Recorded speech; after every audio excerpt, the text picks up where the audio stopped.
Ya, bismillahirrahmanirrahim. Assalamualaikum warahmatullahi wabarakatuh. Buat siswa-siswi AB kelas 10 IPS 1 dan sampai dengan IPS 4.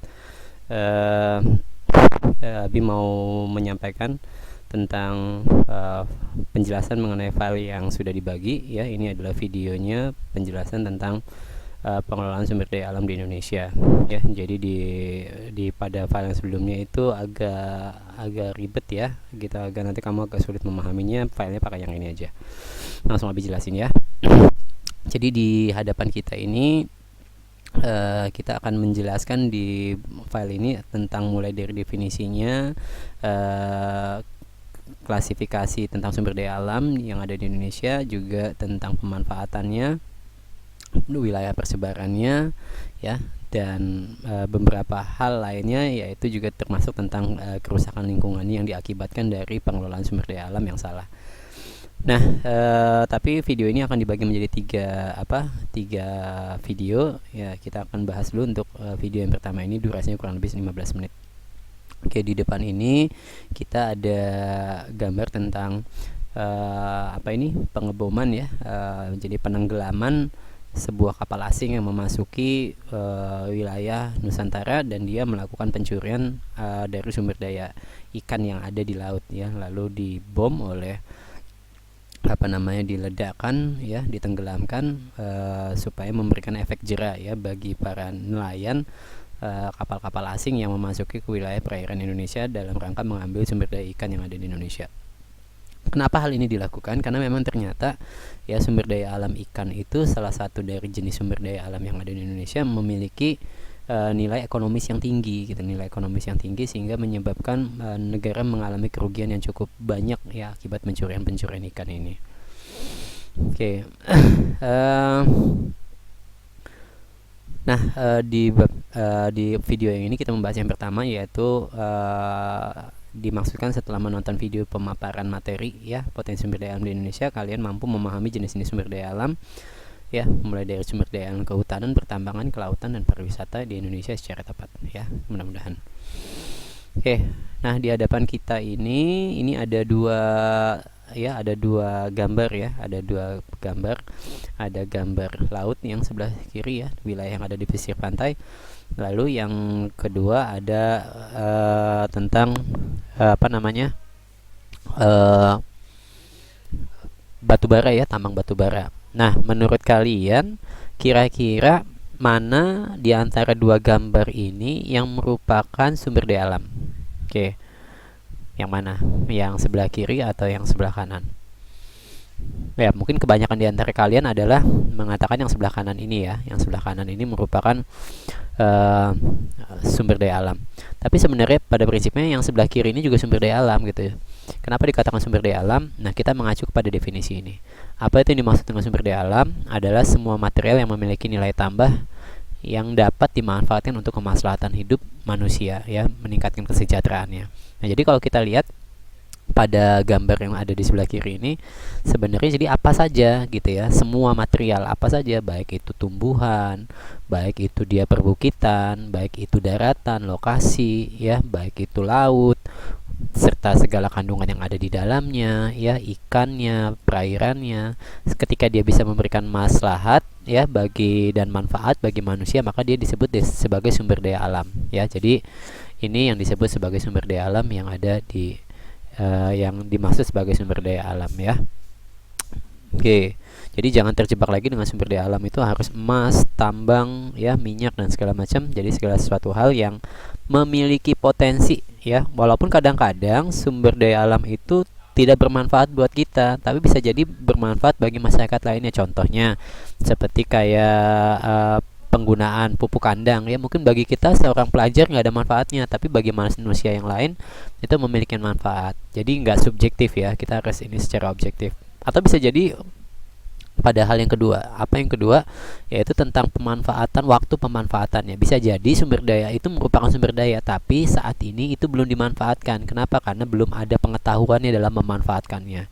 Seperti misalnya batu bara ini. Pada zaman dahulu kala, Abi yakin dan percaya ini sudah ada. Cuman karena manusia-manusia purba dulu belum tahu cara pemanfaatannya, maka sumber daya alam ini tidak dimanfaatkan oleh mereka. Ya, mungkin mereka ada di sekitar ini, tapi mereka nggak tahu cara memanfaatkannya. Maka tidak dikatakan sebagai sumber daya alam pada saat itu. Oke, itu ya, jelas ya. Oke. Kita bahas tadi yang sudah disampaikan. Jadi kita akan bahas yang pertama dulu, yaitu tentang klasifikasi, potensi, dan persebaran sumber daya alam. Oke, klasifikasi sumber daya alam yang pertama yaitu sumber daya alam berdasarkan pemanfaatannya. Ya, pemanfaatannya kita dilihat dari manfaatnya. Sumber daya alam itu terbagi menjadi 4. Ada sumber daya alam materi, sumber daya alam hayati, dan ada sumber daya alam ruang. Sumber daya alam materi itu apa? Sumber daya alam materi itu ya dia yang berbentuk kebendaan. Ya, dia memiliki wujud, ya. Nah, itu disebut dengan sumber daya alam materi, dan dia cenderung dikatakan sebagai merupakan benda mati, ya. Maka disebut sebagai sumber daya alam yang berbentuk benda mati. Contohnya emas, besi, tembaga, nikel, garam, fosfat, marmer, dan lain-lainnya. Lalu ada sumber daya alam hayati, ya. Sumber daya alam hayati itu yang berasal dari tumbuhan atau makhluk hidup, ya. Ada yang berasal dari sumber daya hayati itu ada yang nabati dan hewani, ya. Jadi daging, ayam, ikan itu adalah hewani. Nabati itu dari tumbuhan, pohon-pohonan gitu, sayur mayur, itu sumber daya alam hayati. Ya. Lalu yang ketiga, sumber daya alam energi. Sumber daya alam energi ini segala sesuatu hal yang ketika dimanfaatkan lalu diolah dia menjadi sumber energi dan dapat menghasilkan menghasilkan energi, ya. Contohnya apa? Contohnya seperti batu bara, minyak bumi, gas bumi, panas bumi. Nah, itu disebut juga sebagai sumber daya alam energi, ya, dan lain-lain. Nah, yang keempat ini mungkin kalian belum banyak yang dengar, yaitu tentang sumber daya alam ruang. Sumber daya alam ruang ini adalah sumber daya alam yang merupakan ruang atau tempat yang diperlukan untuk langsung hidup manusia, ya. Jadi dilihat dari sisi ruangnya. Jadi kayak seperti ada sebuah lahan yang ada di kota, yaitu merupakan sumber daya alam ruang. Kenapa? Karena ternyata nggak semua tempat di kota, ya, itu memiliki dimiliki oleh orang, sehingga orang itu berebutan, ya, untuk memiliki lahan atau ruang yang ada di kota. Maka sebuah ruang atau lokasi atau tempat di kota itu harganya cukup mahal. Kenapa? Karena ketersediaannya sedikit, ya. Beda kalau di kota, di desa, ya. Di desa itu ketersediaannya banyak, sedangkan yang mau belinya nggak ada. Kalau di kota kebalikannya, gitu, yang mau belinya banyak, sedangkan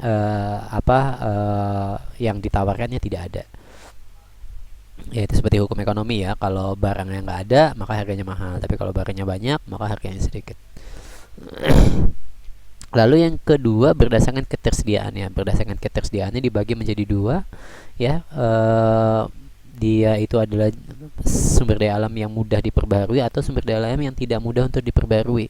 Jadi sumber daya alam yang tidak bisa diperbarui itu dia yang terbarukan itu dia tidak akan habis. Contohnya seperti sinar matahari, air, tanah, gitu, ya. Udara, gitu, angin, gitu.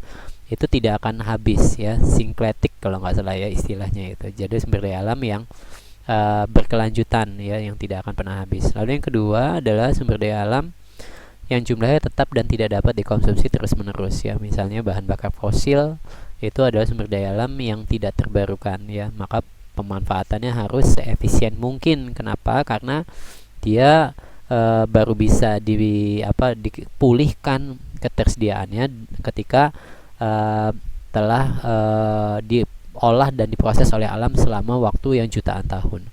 Nah, ini salah satu contohnya, ya, blok migas yang ada di Kalimantan Timur, di Blok Mahakam. Ini lihat, kalau bangun pabrik yang begini aja udah berapa nih biaya di tengah laut, ya, segala macam. Nah, ini makanya orang-orang yang bekerja di daerah pengeboran minyak dan gas itu dia gajinya sangat mahal. Kenapa? Karena emang wilayahnya itu kadang-kadang cukup jauh, ya, dari keramaian, sehingga dia dibutuhkan sebuah usaha yang lebih untuk bisa melakukan pengeborannya.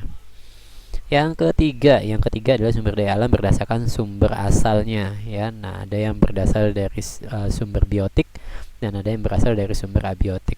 Tadi, ya, sumber biotik itu adalah yang berasal dari makhluk hidup, ya. Nah, ini maka dikatakan batu bara ya dan minyak bumi itu sebenarnya merupakan sumber daya alam biotik atau yang berasal dari makhluk hidup.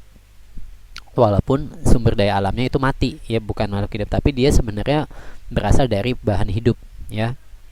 Kalau minyak bumi kan dari fosil, batu bara dari sisa-sisa tumbuhan yang mengarang ya, membeku jadi arang seperti itu. Lalu yang kedua, sumber daya alam abiotik ya, ini dia melimpah ya, biasanya sangat melimpah dan dia benda mati. Nah, salah satu contohnya. Oke, nah potensi, sekarang kita masuk kepada potensinya. Nah, setelah tadi kita tahu tentang klasifikasinya, definisinya, ya, lalu kita masuk kepada potensi dan wilayah persebarannya. Di Indonesia itu memiliki potensi yang cukup besar ya. Banyak sekali kayu-kayu yang memiliki nilai ekonomis tinggi. Ada lebih dari 4.000 jenis kayu yang ada di hutan Indonesia. Ini ada jenis-jenis pohon ya yang memiliki nilai ekonomis tinggi ya, sehingga ini patut untuk dijaga keberadaannya sehingga tidak dilakukan pencurian oleh orang-orang yang tidak oleh orang-orang yang tidak bertanggung jawab. Oke, selanjutnya adalah begitu juga dengan wilayah pertambangan. Indonesia ini merupakan negara yang memiliki wilayah pertambangan dari ujung Sabang sampai Merauke, ya, dengan berbagai macam barang tambang yang dimiliki. Ya, ada emas, garam, gas alam, bauksit, belerang, intan, kapur, mangan, minyak bumi, nikel, timah, tembaga, dan yang lain-lainnya.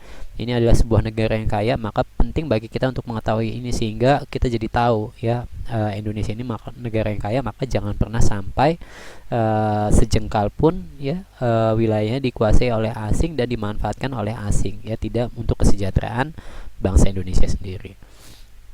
Lalu yang kedua tentang kelautan ya, kelautan ini, lingkungan laut ini memiliki wilayah laut itu dilihat dari mulai kedalamannya ya, mulai dalam hingga daerah pasang surut itu disebut dengan laut. Nah, ini harus dikelola secara optimal. Dikelola dalam hal apa? Banyak hal. Yang pertama bisa sebagai kegiatan transportasi ya. Lalu kalau kegiatan transportasi berarti kita bisa melakukan pembangunan pelabuhan ya, lalu menjadi tempat kekuatan militer kita ya, membangun kekuatan militer di laut ya. So, Indonesia dikenal sebagai negara maritim ya. Lalu yang kedua adalah sumber perikanan ya. Sumber perikanan ini tadi ya, yang contoh di awal tadi videonya, maka harus dijaga ya kekayaan bawah laut Indonesia karena memiliki deposit ya, kekayaan laut yang cukup luar biasa. Nah, lalu yang keempat yang gak kalah pentingnya itu sumber daya alam pariwisata yang ada di Indonesia. Nah, pemanfaatan sumber daya alam yang ada di Indonesia itu sangat penting. Kenapa? Bisa dimanfaatkan untuk meningkatkan perekonomian rakyat ya. Banyak contohnya kalau di kita ini Danau Suji ya, yang ada di Lembah itu merupakan salah satu pemanfaatan sumber daya alam pariwisata untuk meningkatkan pendapatan perekonomian masyarakat yang ada di sekitar. Nah, itu kan bisa mengurangi angka pengangguran ya, terus membuat ekonomi kreatif ya, jadi mereka jadi bisa mengembangkan dan memperkenalkan wilayahnya kepada wilayah yang ada lebih luas yang ada di Sumatera Selatan ya. Oke, sampai sini dulu penjelasannya ya. Nanti kalau ada yang nggak dipahamin bisa